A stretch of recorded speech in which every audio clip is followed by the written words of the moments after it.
Yeah, we are looking at reducing about 200 FTE. That's our first proposed amount. Like I said, we're hoping to engage community and staff in a robust feedback process, and we are continuing to identify cost-saving measures over the next several weeks. So we anticipate being on this journey for the next couple of months, but we wanted to get out early and quickly our first draft of proposed reductions. And when you're hearing from parents and concerns from parents and community members, what are the specific areas they don't want to see cuts in?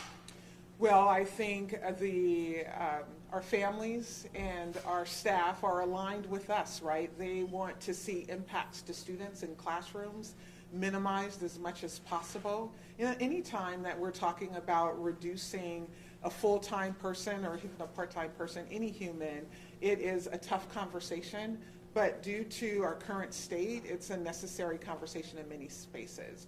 But we are aligned with minimizing impacts to schools as much as possible. So which departments specifically have you focused on? Is there a specific department that will get cut the most? Yeah, that is a great question. I will say over the last 3 years, most of the reductions have been at the central office level. And while we know that we have folks who work in administration or at the central office that provide essential and critical services, we know that anything and everything we can do to keep reductions the furthest away from classrooms specifically is the work that we need to do. And so we're looking at about 12 million reduced out of central office, whether it be personnel or reducing budgets for travel, for professional learning, and some other things that we have outlined. Dr. Armstrong, thank you very much for taking our questions today. I wanted to get into some of the specifics of the reductions that you've outlined. For example, the potential cut of 4 professional learning development days for teachers. Isn't that a contractual obligation, and won't it have to be negotiated with the union? And I'm wondering if you could tell us a little bit about any conversations you've had with PAT about that. Yeah, I appreciate the question on the partnerships and the reductions that way. We remain committed to having conversations and being in this engagement process with our labor partners. Professional learning days are critically important. It's the way that we support our educators and making sure that they have everything that they need to move instruction for our students. And while it is not ideal, it is a large investment that we need to look at. But we don't plan to do anything that would be against the current contract without being in partnership or an agreement with our labor partners. So one of the reasons why we list that out early is so that we can have engagement around some of our proposed reductions. And can you tell us a little bit more about the one of the most significant areas of proposed reductions that you've outlined, which is instructional coaches and academic interventionists and social emotional support folks. Particularly the instructional coaches has been kind of a flagship investment that PPS has made over the past couple of years. Of course, not your administration. I wonder if you can tell us if there were any particular concerns with that model, and that's why that is an area that was targeted for cuts. Yeah, so it's actually a grouping of our staff members who aren't directly in classrooms teaching. Our biggest bets are on our professional learning model and the work that we're doing to engage our staff and support our students. And so that is through the work of the interventionists, that is through the work of instructional coaching. I actually have my chief academic officer here who could speak a little bit more about our engagement efforts with instructional coaching, and that's Christina Howard. Hi, so to answer your question, the reduction that's proposed right now is a 30% reduction. And so that's not all of those staff members, and so we would be able to maintain some of them. And again, this is a draft list because we actually want feedback on this in particular and understand whether or not how folks feel about that, and then make decisions from there. Great. And how will you guys decide which schools or which of those positions are outside of that 30%? Yeah, I think that's going to be further in the conversations around the feedback that we get, and then we would make decisions accordingly. They could also be partial allocations, maintaining right now we have one at every site, so maybe they're partial. So we can run a few different scenarios, again, based on the feedback that we're getting. Before you step away, can you say and spell your name, please? Yes, Christina Howard, Kristina, Howard, Howard. I actually might have a question that would be relevant to the agriculture officer as well, sorry. I'm just kind of curious, I see there's a cut made to like local learners. I know that's one of the, I know you guys cited declining enrollment as a reason for budget shortfall. I know that's one of the key student groups in Oregon that is kind of on the rise right now. So I'm kind of curious if you could explain that decision a little bit. You know, what does that department look like with 7 positions cut? Just curious.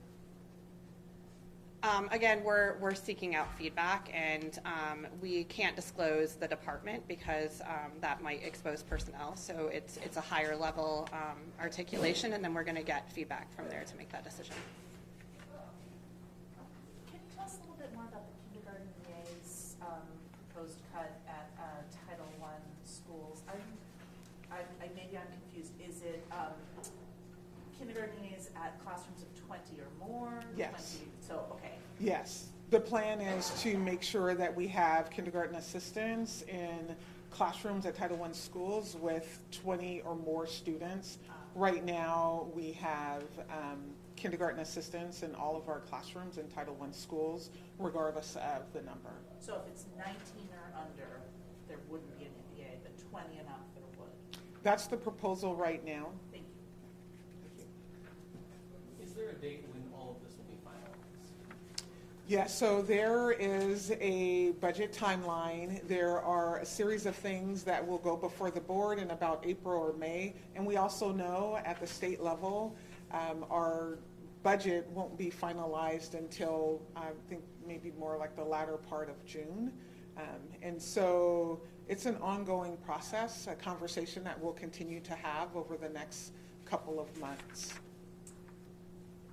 Can you tell us a little bit more about that, since you brought up the state? I'm just wondering what early signals you feel like you're receiving from your engagement with state budget leaders.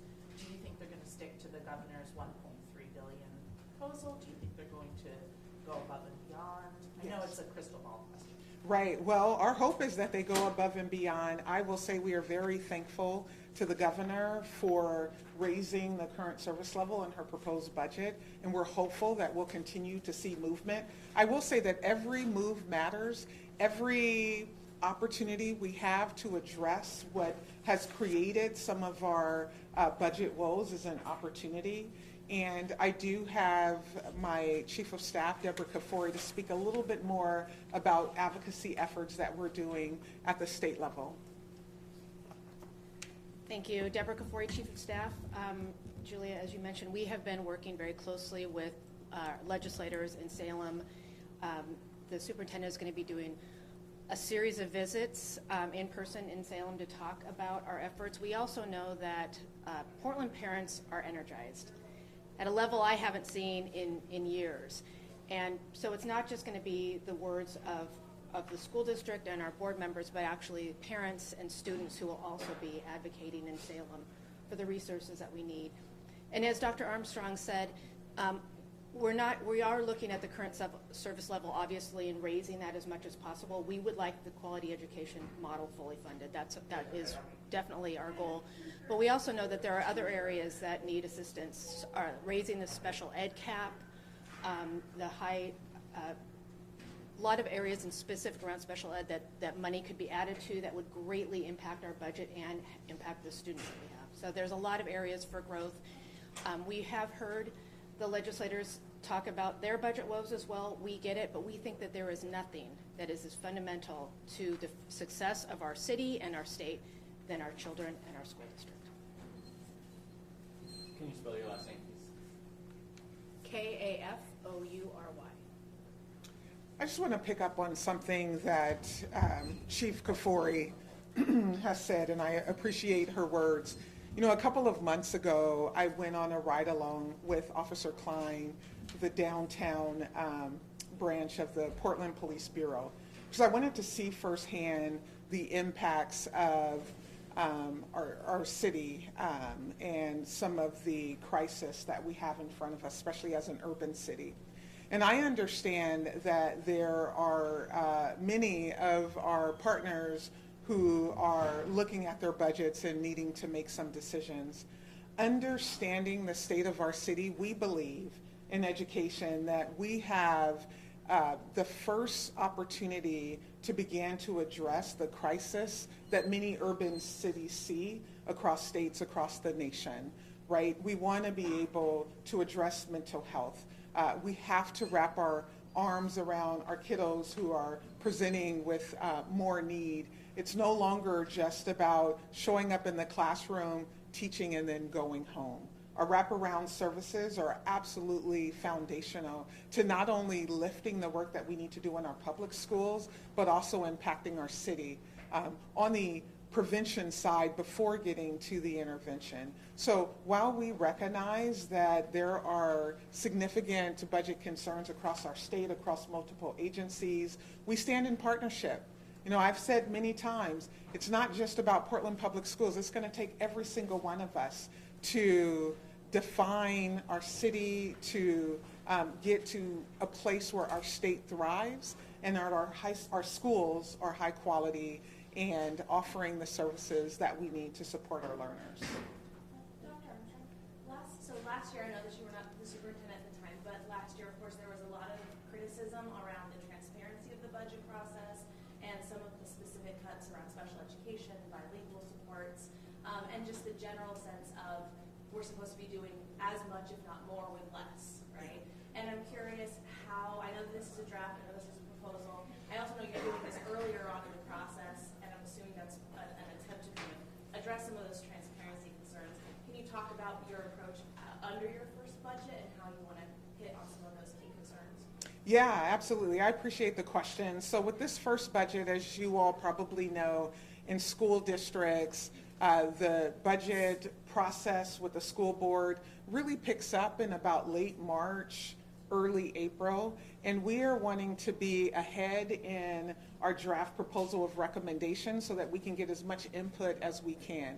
There are many areas where we need to continue to make sure that our schools are receiving the supports that they need. We do not have adequate resources to be able to do all the things that we want to do for our students with IEPs who are served under special education. If we were able to do all the things that we want to do, and let me just be clear that this isn't just a wish list or that we're handing out or holding out a bucket saying, give us more funds. We will take all of your money and we'll figure out what to do with it. We know what needs to be done to advance our learners, and we don't have enough resources, and we want to continue to advocate so that we have the funds needed to not only support our students in the classroom, but the staff that are in charge of moving their education forward. So yes, we are diving in. We're diving in early. This is the start of the engagement process. We will have some live webinars. We'll have a question and answer feedback town hall with educators. We'll have an engagement session with other staff, and we will continue on so that when we get this information in front of the school board, they will have information and data about what came up for the community through this process. I also want to ask about how the budget shortfalls or the projected shortfalls will impact modernization efforts throughout school buildings all across the school district. Yeah, I appreciate the question. We still fund critical repairs and needs to our building. I think it's no secret that we have referred a bond, $1.83 billion, so that we can continue to move on the plan and making sure that all of our high schools are modernized and that we're able to address concerns that we heard loud and clear during the strike about rats, mold, heat, and cold. We want the ability to warm our buildings and cool our buildings at the appropriate times. And so it's not a conversation that's just about making sure that we modernize the high schools. The conversation is also about how can we improve as many elementary and middle schools that we can within an 8-year window. How might we move forward on our deferred maintenance that continues to be about $1 billion.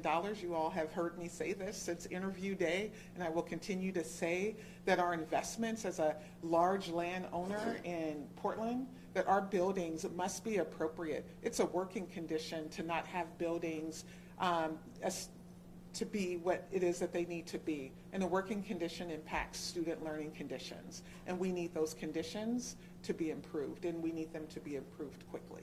Are there any projects being put on the back burner because of the budget shortfalls?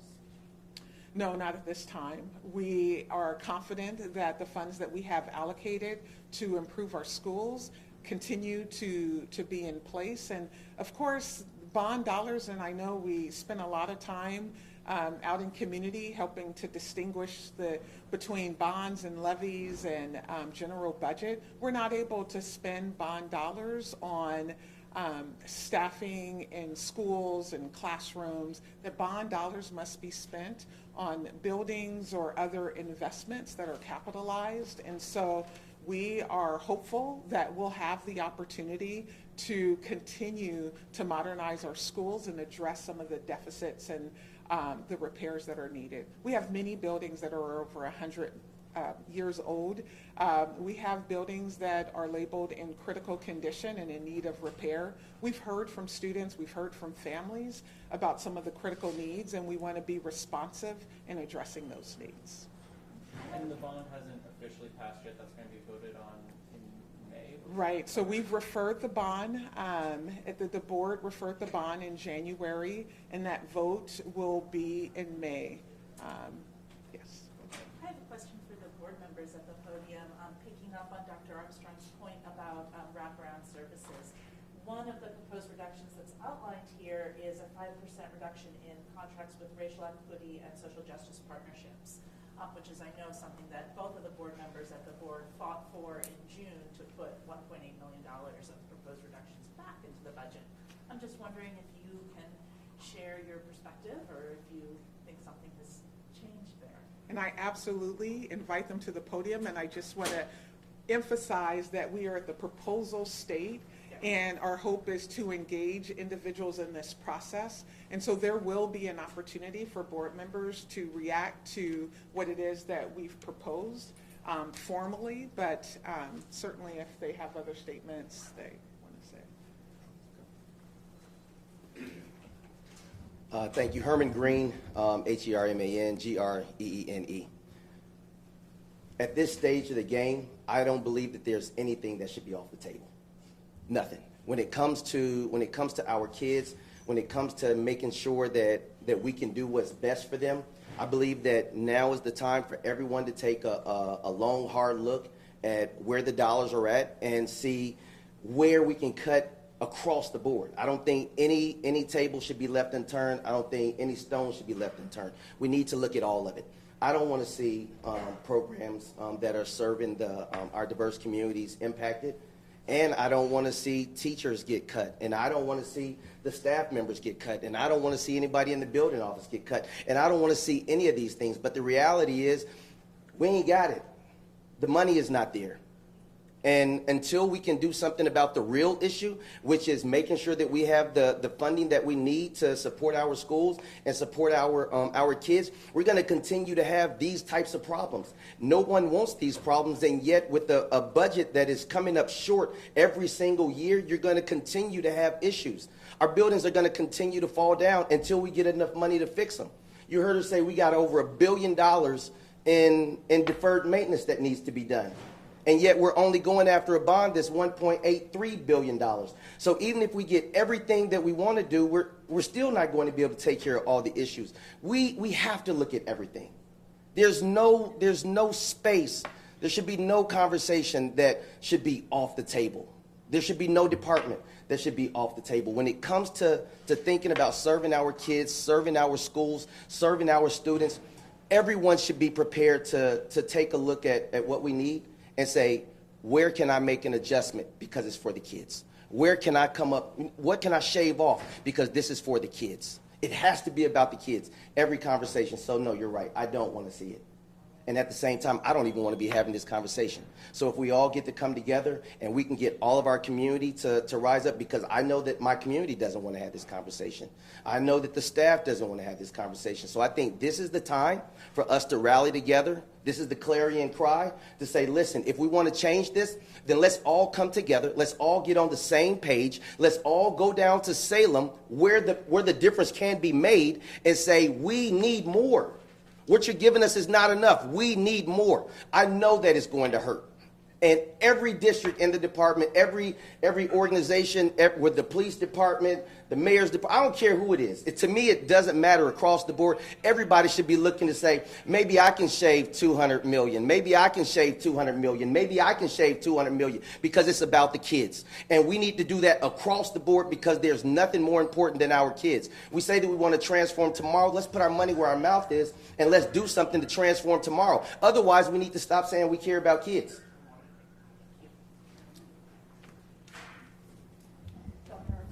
I know this is the first budget, non-full budget at least, where school-based cuts have exceeded the central administration cuts, and I was just hoping you could explain, why that is and how that decision was kind of made. Yeah, absolutely. Well, when you have the size budget that we have, and we are one of at least the top 5 employers in the city of Portland, that means that we carry a lot of staff in our budget. And I understand that that is a top question, right? What is it, teachers to administrator ratio, those who are in the classroom versus those who support the classroom. And all I can say is that we started this engagement process so that we can hear feedback, and we are continuing to focus on keeping reductions furthest from the classroom. I do have my chief financial officer here, who just started with us, and we're so excited to have her in the position, and I'm going to ask her to just come forward and share a little bit more. Thank you, Dr. Armstrong. Michelle Morrison, MICHELLE MORRISON. As Dr. Armstrong said, I am fairly new to Portland. I can tell on the heels of that question, though, we are in the 3rd year of reductions here, and the interest in this is because we are impacting schools at this time. So we have done a lot without impacting schools. So, Dr. I think maybe this is a question for Dr. Adams, but there's 15 or so cuts in here that are due to enrollment declines.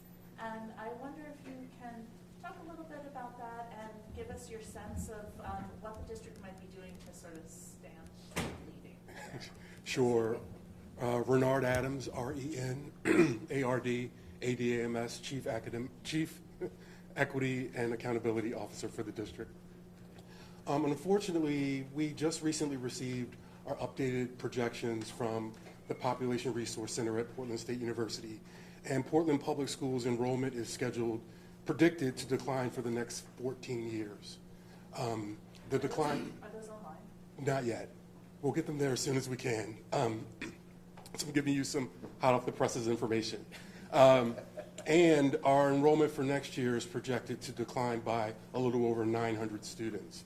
And so what the team does in working through recommendations and scenarios is we take our proposed staffing model and run our projected enrollment by school through that model, and then through the modeling it shows us where we might not need as many staff members to students given our class size ratios as we have in the past. So that's what you see in the proposal right now, are enrollment related reductions that don't have to do with any increases to class size. We're not touching class size at the elementary level or at the middle school level and things like that. So, and this might be for you or it might be for Dr. Armstrong. Understand that the rest of this year you guys are going to be busy with the budget and the bond. That's a lot. I'm just wondering, Dr. Armstrong, where you see or whether you see the need for a conversation about enrollment boundary with redrawing and or potentially school closures given this continued enrollment decline and budget situation. Do you have a timeline? Yeah, that's a great question. I would say on enrollment and balancing. It's a conversation that we will look into in the spring. As Dr. Adams mentioned, the information is hot off the press, and so we need to dig into that. Understanding that there's a decline that's expected over the next 14 years, but that also deals with current state. Listen, I believe in Portland Public Schools and what we have to offer. I believe in the city of Portland and that we can be this thriving space that continues to attract families and businesses so that we can see positive trends in our enrollment. Now, I'm not saying that our enrollment is just due to flight from Portland. We know that there are some things related to births as well and some other data that's used to make those calculations. But I stand in the belief that we're going to do everything we can to get our students back, in the belief that they will actually, families will be pursuing Portland Public Schools as the best option, the first choice for their students. And so while we continue to engage in those conversations, at the same time, we have to be stewards of the funds that we receive and the work that our community has entrusted to us. And so we will engage in conversations looking at enrollment data across our city and finding ways to optimize all of our learning spaces. What I can say about this reduction, and as I said before, this $40 million deficit is critical. What we won't compromise is how we show up and support our students and our staff in our buildings. It is absolutely important that we're still able to deliver essential services. And this may mean over the next couple of years, we need to think differently about those service models. But we need everything in our power to be able to raise the achievement that we need. And when I say everything, I'm talking about adequately funding our state at our schools at the quality education model that was set some years ago. Speaking of enrollment, how does the percentage of enrollment reduction correlate to the number of staff that directly interact with students that are planned in these cuts? Like, how are those percentages aligned? Thank you for that question. It really varies by level of school. If you were to look at our core staffing and program guide, it outlines, for example, our elementary class sizes, our middle school staff to student ratio, our high school staff to student ratio.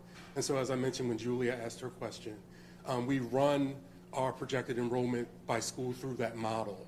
And that tells us, hey, at the high school level, it looks like you need one less FTE. At the elementary level, it looks like that might be 8. I'm making these numbers up. I know it's overall 15, but I might not have them exactly without my paper in front of me. But that's how we determine that. And because of declining enrollment, especially at our early grades in elementary, that enrollment adjustment isn't as large as it otherwise would have been. Thank you. Could you speak to how the strike is impacting, if at all, this draft budget and what the role of the unions has been? Yeah. Well, I will say that I have appreciated our partners, our labor partners across all of the associations. We have started early, and often we have conversations about the supports and what's needed. I understand that part of the rising costs are labor costs, and we need to continue to be competitive to attract staff to serve in Portland Public Schools. And so while I would not say that the $40 million is a direct relation to the rising costs of contracts, what I can tell you is that we believe in our staff. We believe in the conversations that we are having about what needs to happen to be able to not only hire and retain high quality staff in Portland Public Schools, and we're going to continue to lean into that conversation. All across the land, right, there's rising costs for personnel. Majority of our budget is funding humans, and so with that naturally comes some requirements that are needed with the rising costs. And I just want to emphasize that the cost of supporting today's learner is vastly different than supporting learners, let's say 2-3 years ago. So it's investments that we continue to make and will continue to make. Just for clarification though, is any part of this deficit, and if so, how much, a direct result of the contract that came out of the strike? Yeah, I don't have the exact numbers. I would say that, well, absolutely, because it's the rising costs with personnel. I would say, though, probably more significantly that we haven't talked about yet today are PERS, which is the employee retirement system, and the impact of that rising cost. We had about a $32 million shortfall in that. So even with the rising of the current service level, which directly impacted Portland Public Schools by about 20 million, it was offset by the rising costs in PERS. And so we think of where we were in a better situation than we had previously thought. When we got the PERS number in November, we realized that we needed to continue along the lines of making reductions of about 40 million. And let me just break that down just to be clear. So I think many of you know last year the team came together and made a recommendation and completed $30 million in reductions. And they were very clear that then the next year needed to be about 40 because there was about a $70 million budget shortfall for the upcoming biennium. And so 30 last year, 40 this year. The raise in the current service level would have meant that that number was actually 20 million, so that many of the positions that you see listed would have been saved until we got our PERS number in late November and saw that our deficit was about 32 million. So not only did we need to pull from a reserves account to address part of the PERS, we didn't have enough to address the 32 million. So that $20 million increase that would have benefited our budget greatly actually went to PERS. So I know that many think, oh, well, the current service level was increased, so that means that you're able to continue some of the service that you've had in place. No, that's not true. And not only does that impact Portland, it impacts many of my superintendent colleagues across the state with some pretty significant reductions planned because of that PERS increase. To put a face on that for lawmakers, what does that mean? How does that translate into the day-to-day operation of the classroom to have to make that switch? Yeah, well, simply it means that we have to take those funds that we had hoped would be able to continue some essential services and place it into the PERS account so that we can address that shortfall. And we are more alike many of our districts, the other districts across the state in that. Dr. Armstrong, you've outlined 228 fewer humans in schools next year. Historically, though, there's a certain amount of attrition and retirements, correct? Yes. Do you have a sense of whether attrition requirements and retirements will cover most of that, or whether PPS will actually be looking at layoffs come June, given what you know about historical trends? Yeah, so absolutely. My early feedback and information from Human Resources is that we will be able to address most of those numbers through attrition, which means that we may not be in a RIF situation where we are letting teachers go. But again, that's early information. I think through this engagement process, we're going to continue to lean in with community, and we want people to show up and share their concerns or thoughts about what's on the list. Our questions are simple. If not that, then what? What are the trade-offs? Is it possible that some might get switched from full-time to part-time again, or things like that we saw this past spring? Some positions, or Yes, tell me more yes. about that. Say it Yes, simple. sorry. So Yeah. to be clear, there were plenty of roles in the district where individual employees were full-time historically, were made part-time, or were then part-time at multiple schools. Yeah. So they technically weren't laid off, but there was a significant reduction in their position. Would that be possible?